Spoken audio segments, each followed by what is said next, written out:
Thanks for staying tuned. Of course, making progress on the conversation this Tuesday morning on Rise and Shine. And then we're going to head straight to Ghana's Tuesday International, and we will be going to West Africa this morning to look at the moves of President John Mahama. We have Dr. Eugene Kumi Ayin joining us from Ghana this morning. He is the Senior Research Analyst at Global Life Analytics. Of course, also a strong political animal, if I'll call it that way, this morning. Good morning, Mr. Kumi. Good to have you on Rise and Shine. Good morning. All right. We're being joined here by Francis also. Good morning, Kumi. Good to have you join us. All right, so I'm going to do a quick one. First of all, congratulations on the inauguration of John Mahama as your president. Thank you. All right then. And we've seen that in barely a few days since he came into office, he has made one first striking move with the SHS feeding crisis. Talking about releasing the food for school children. We'll just take that particular video right now, and then we'll take your reactions to that. What do Ghanaians really think about this? But let's give the rest of the world a chance to see that move of John Mahama, President of Ghana. Please, can you come again? We have a challenge currently with feeding students in secondary schools, as the Ghana Education Service insisted that schools must reopen on the 3rd of January.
Allocate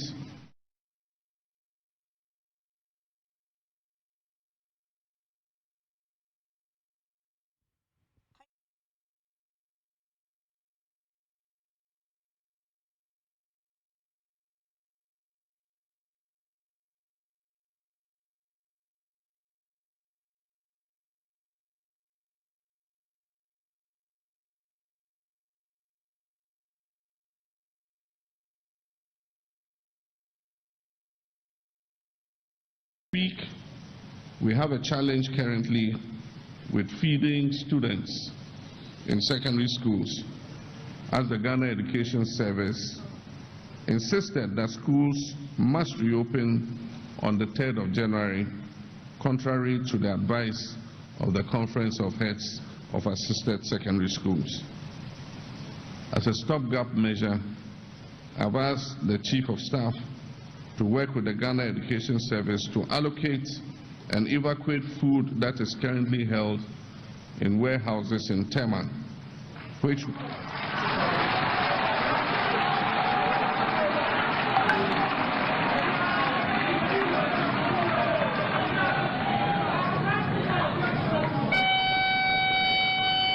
this food was imported by the outgone government in response to the drought that occurred last year.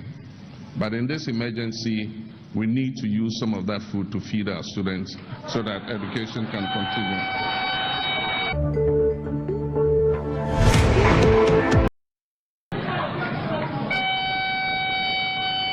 This food was imported by the outgone government in response to the drought that occurred last year. But in this emergency, we need to use some of that food to feed our students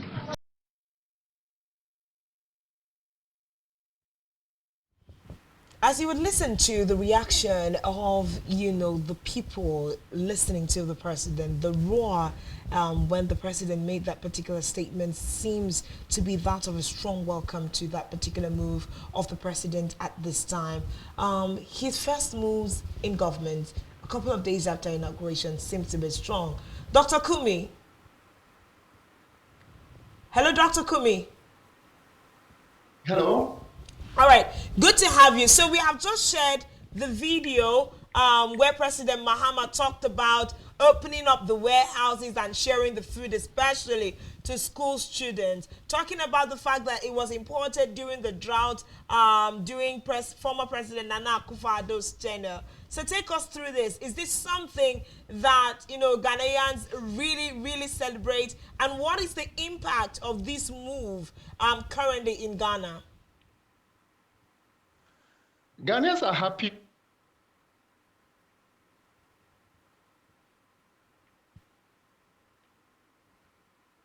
And again, what they are really praying for is to go the way they wish that the President John Mahama will do for Ghanaians. As it stands now, culture in school, learning is ongoing, everything is maintained, the atmosphere is calmed, and we are just praying that everything will be on course so he gets settled. Because, he's just a new person who has entered into the system, and he needs time to settle certain things. Hello? Yeah, with you. He needs time to settle down, to put things in place. So since he has been able to tackle this first problem of SHS students coming to school, with regards to their free feeding and accommodation and other stuff, I think Ghanaians are hoping that the future coming will be bright. Because everybody was thinking there will be an extension of the reopening date, but he stood firm to tell Ghanaians that we are coming as planned earlier.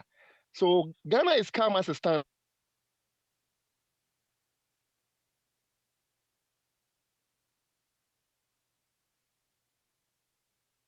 Now everybody do.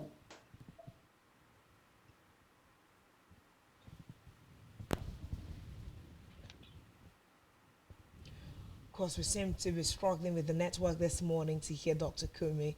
But like you said, Ghana is calm at the moment. And part of the key things is to give President Mahama some, room to soft land, as it were, and find where the reins of activities are for him. Remember that, the Republic of Ghana has been hit with several years of drought and also a serious debt problem. We've seen inflation in Ghana sprout up for the highest that it has been in recent history, for the people of Ghana. And that's something that the last administration tried to battle tooth and nail with. Hello? Yeah, hello, Dr. Kumi. Good Hello? to have you back. I'm on the line. Yeah, okay. Go ahead. We lost you for a moment. Good. So as it stands now, everywhere is cool, and he has started with the nomination of his ministers. So we are waiting for everything to settle, for them to start work effectively. But for the educational sector, as you asked, he has put things in place, and education is ongoing, and students are in school now. Formulation for a moment. How does that work in Ghana?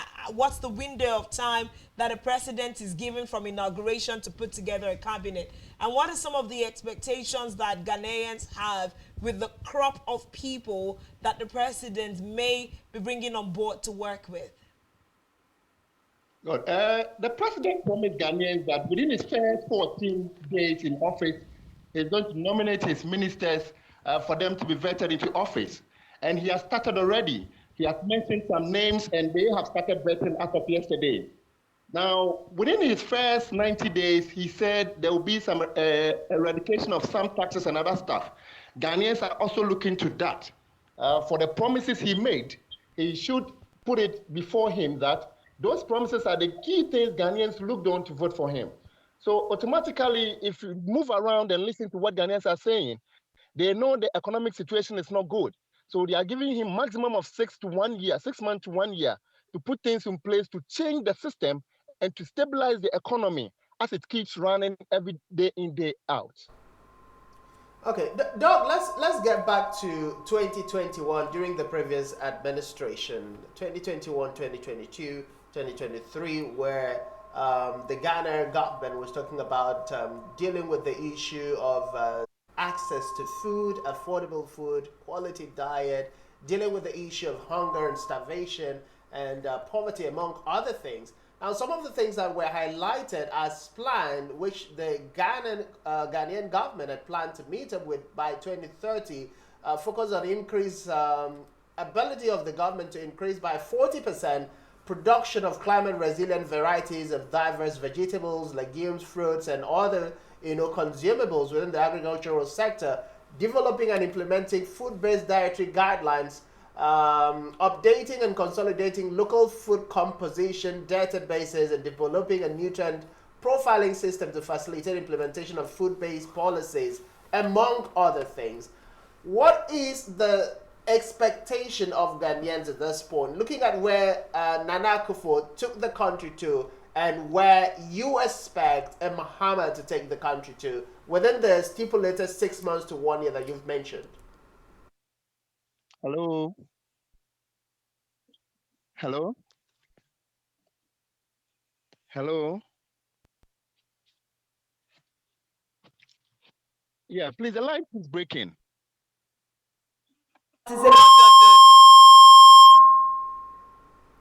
Sorry about that. Hello? Okay, so my question is, in terms of the government There's a of background Ghana. noise, please. There's a background noise. Okay, can you hear me, doctor? Good.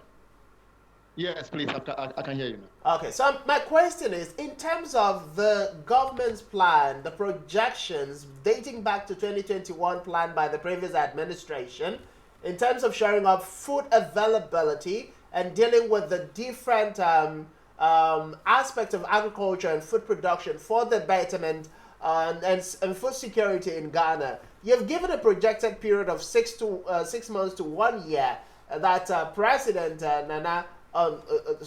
President John Mahama has to be able to fix things. What are the expectations of Ghanaians at this point? Thank you. Ghanaians are not expecting that much. As I said earlier, things are not in the right way. So if things are not in the right way, you are bringing it back to the right direction, it takes some time. So all Ghanaians are expecting is to see some changes happening in the system. They want to see things not happening before. As let's say the economy keeps rising every day, every week, every month. If things are stabilized for some time now, Ghanaians will know one. And even as he comes new, he has been able to stabilize something for some time. So going forward, things will change. With regards to the agricultural sector and other stuff, what he can do best is to tackle those areas with regards to the irrigation system and implementation of new strategies that will help develop the agricultural sector for us to minimize the importation of goods and services into the country. Now, I think with his manifesto, he stated all this, that he's experienced in the system and he knows how to cater for this kind of things. And I hope and we pray things will go the way he planned for. Because Ghanaians are so tensed and so much depressed that they wish for a sudden change. But in as much as they wish for a sudden change, they know it doesn't take a day for things to change. So automatically he needs time. He promised to cut short his ministers, and that is what he's doing now. He has fused some of the ministerial positions together so as to reduce cost or burden on the government. So we are all planning to see good things coming from the president elected so as to speed up the economic hardship and other things that the people of Ghanaians are looking out for. That is the reason why they voted him into power. And they believe he can do it. That is why they brought him in. Stretch a little bit into the 7 ministries that the president has cut. Now he cut, the number of MDAs from 30 to 23, and that's a big number. Gone in to cut down, external expenditure for the government. So some of the things we should look at, the people that were in these MDAs, what happens to their employment? This is a grand gesture which must be celebrated in the first place. But what are some of the shock absorbers that the Mahama-led government has put in place for these 7 scrapped agencies? Yes, it's a good news for others. It's bad news for others as well. And in as much as we live as humans, definitely all things done by somebody will not be good for other people. So cutting the number of ministers will put some money in the coffers of the government to be used for developmental projects. And so those people who are affected will also look elsewhere for the private sector development and other things to also improve the economy as it stands now. So it's a good news for the government, but it's a bad news for individuals who were looking out for those positions that has been slashed off. So it's going to be like that. There is nothing which can be done about that. All they have to do is to look elsewhere where there are opportunities, to grab those opportunities in order to speed up their lives.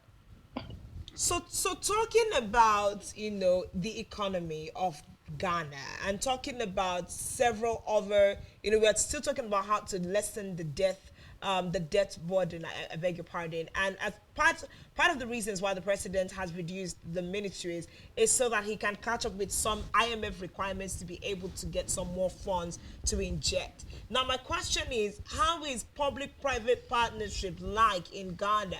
Because we must begin to see how private organizations that probably get funding from donor agencies abroad or are even able to generate enough funds internally, how are they contributing to the economic growth of, Ghana? And how are they planning to stand with John Mahama to move the economy of the nation forward under his administration? Thank you. John Mahama in his manifesto stated that he's coming back, he's going to link up with the private sector to develop the economy because only the government sector cannot raise the economy to the level that he wants.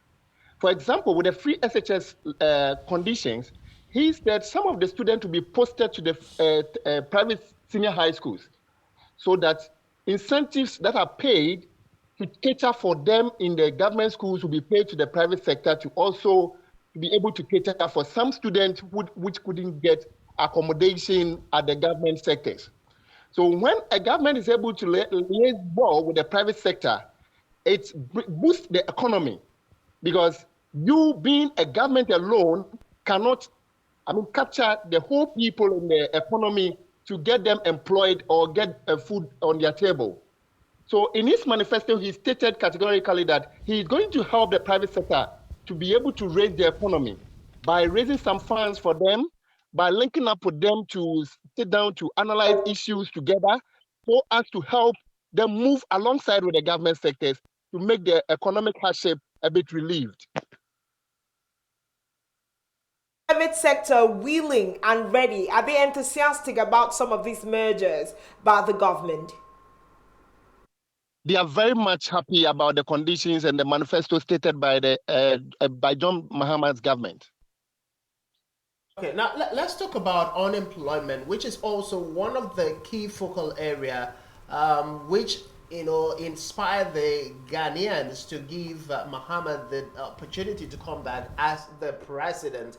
We're looking at the unemployment data for Ghana for the last 10 to 15 years.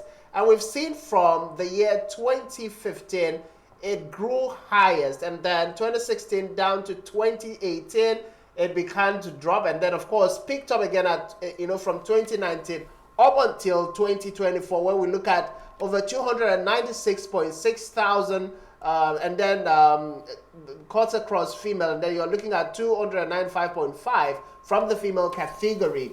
That's a huge number of unemployed personalities. Of course, we know the government of Ghana itself cannot provide employment opportunities, and that takes me back to the question Uyai asked. Just an addition of that, what is the expectation of Ghanaian youth as far as unemployment is concerned under the time frame that you've given? Yeah, the unemployment system was tackled with the 24-hour economy. What President John Mahama said in his campaign is that he wants to bring forth a 24-hour economic system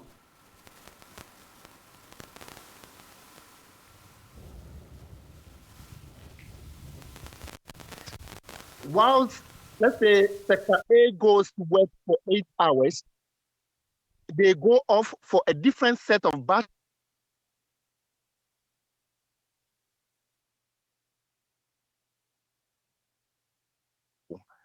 because they were doing only once within the day.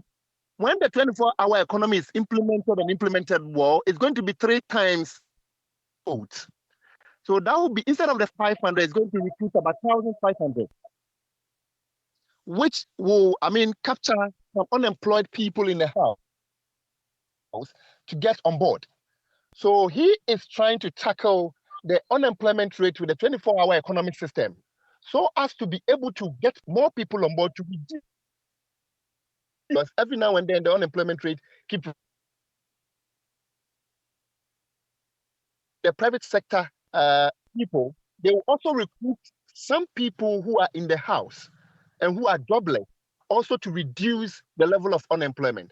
And I think when President John Mahama is able to do this, the unemployment rate will come down because a lot of jobs in the private sector has gone down because of some measures put in place by the Nana government. So when those things are revived, more people will be recruited at the private sector, and the 24-hour economy also catch up some people so as to reduce the unemployment rate to a certain level. Employment window. That's going to be a master stroke, I must say, because we must see how an African country is able to interpret that in the face of really, really slim, economic strength, as it were. So that's something to be understood, and let's see how, the John Mahama government interprets that. But just before we let you go, Dr. Kumi, can you hear me? Hello. Okay, Dr. Kumi, are you with us? Yes, I'm okay. All right, so just before I let you go, coming in, we know that Ghana has granted all African passport holders free visit entry into the country. So there is, Ghana had opened up a visa-free travel to all Africans. All Africans on the continent have, visa-free entry into the country. This is great news for the rest of us Africans. What does this mean for Ghana? How has the culture and tourism sector embraced it? And how is this going to affect immigration? We know we can talk about 1,000 things that it will affect economically. Bringing in tourists into the country should affect the economy positively. But let's look at immigration, and let's look at, security and all the rest at this time. We know that trade conversations are strong when we have visa-free entries on the continent. Yes. With the immigration services, before such a thing will be put in place, I think the security services will be strengthened because they know the pros and cons attached to giving free borders or free visas to other countries. So with the immigration services, everything is going on smoothly. And with the benefits of people coming into the country free, tourism sites are going to get, more people to go to their tourist sites, and there will be more people coming to do investment. Because when they are given the chance to come and tour around, they try to find things that will also help them to invest. So when they come and they see opportunities, they try to take advantage of them. So it's going to help the country at large with economic development, and the country in itself with the tourism sector is going to be raising. Okay, great conversations. At this time, we have our viewers in Ghana this morning. I'd like for you to just wrap up, give some, words of encouragement, or what are your final words as we let you go this morning, Dr. Kumi? Good. My greetings to all my Ghanaian people out there. What I'm telling them is, let's pray solidly behind the newly elected President John Mahama. Let's hope things work out good for Ghanaians. And let's all pray and push back to our country to invest into the country so as to rise the country to the level we all want to have at tomorrow. So I'm praying that we come back to invest into our own self in the country and rise the economic hardship to a situation where we'll all be happy with. Great. Thank you so much, Dr. Eugene Kumiain, of course, Senior Research Analyst. Thank you so much for joining the conversation on Rise and Shine this morning. And we wish our brother Ghana all of the best and President John Mahama all of the best in his administration. Thank you too. Thank you so much. Have a great Well, day. great hopes. I like the strides, of President John Mahama seems to have hit the ground running in the right places, not just about, subsidies gone with his inauguration speech and everything goes spiraling, but he's absorbing the plight of the people first of all before putting down measures to address them. So I think he is starting off on a good ground, and like Dr. Kumia said, with the support of Ghanaians and the ministerial cabinet that he will be putting together soon, hopefully Ghana rises, the Black Star of Africa rises again. Well, when you have 14 days deadline set by the president himself, and is trying to beat that deadline that he has set, it's inspiring. To mark his seriousness, Yeah, right? it's inspiring to see that he's following through to make sure he meets up with what he gave, the promise. Like I said, the word of a king is the word of a king, and it's supposed to be backed up by every action to make it a reality. But we wish the people of Ghana all the best, and we wish the leadership problem in Africa will not be attributed also to Ghana under John Mahama. Definitely. Well, we're going to take a quick break, and when we return, we'll be delving into other international stories, and then there is still Spotlight Africa, Daily Spotlight, I beg your pardon, where we look into the details on the front pages of the papers this morning. Go nowhere.